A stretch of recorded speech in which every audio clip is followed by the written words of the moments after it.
Hey guys, I want to show you just a tool I use when I'm writing code and debugging, which has just saved me a lot of grief, and yeah, I thought I'd recommend it as a good practice.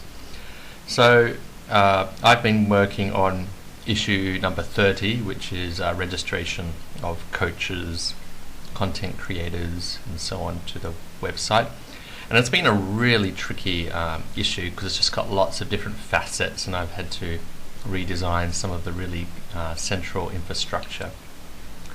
And the problem is when you're working on something which gets complicated and tangles into other areas, you could be writing code and then you think of some other issue which that's going to affect.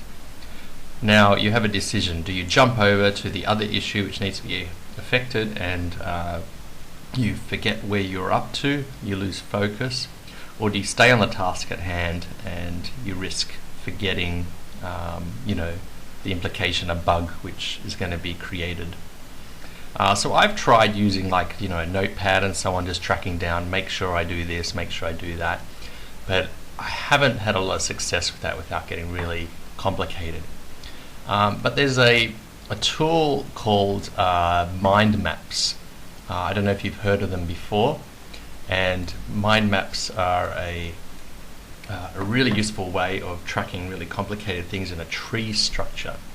This is one which I use. It's free. It's called Free Mind, and it's really good. So what I've got here is just me tracking my progress. So I had to create a token landing view. I won't go into the details of all what that is, and that included content for the page. I had a question about login, just different issues, and then under page content I was like, okay, what does it have to do? It's got to declare what this token will do if logged in, and so on. And then I thought, oh yes, I've also got to make a process token page, I've got to work on the splash page, I've got to do a switchboard, and so each of these I added extra things which needed to be done, and then as I completed them, I just added a little tick feature there, and when everything on a subtree is ticked, I can tick the master tree branch, and when everything there is ticked, I can tick the next level up, so then I can close it off completely. So even though I haven't ticked this all off, actually I did finish all these, and so I'm like, yep, done this issue, done that issue, yep, I've done that, so I can close that on and I go down. Sometimes it's just a case of I was like, I want to actually get rid of this in the end, I don't need it, so I've done an X, but the X essentially is just the same as ticking it off. So then you kind of work on areas and something occurs to you, you say, oh, that'll affect invite ratifier role, so then you put underneath there, a new idea I need to take care of. And then because I've got something there, this one is no longer ticked off, so I delete that, and I know I need to come back to that.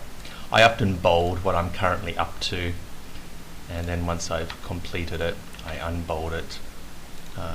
Actually these ones are all completed, so these are all done, so I fold that up and I can tick that off.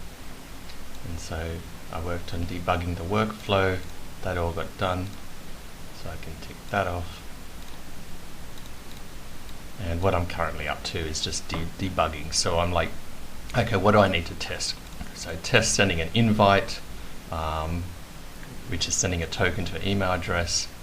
I got that working. I came across a bug, and then what do I need to do to fix it? And I fixed that bug, so I can close that off. And now I'm testing the embedded tokens, and this is where I'm currently up to.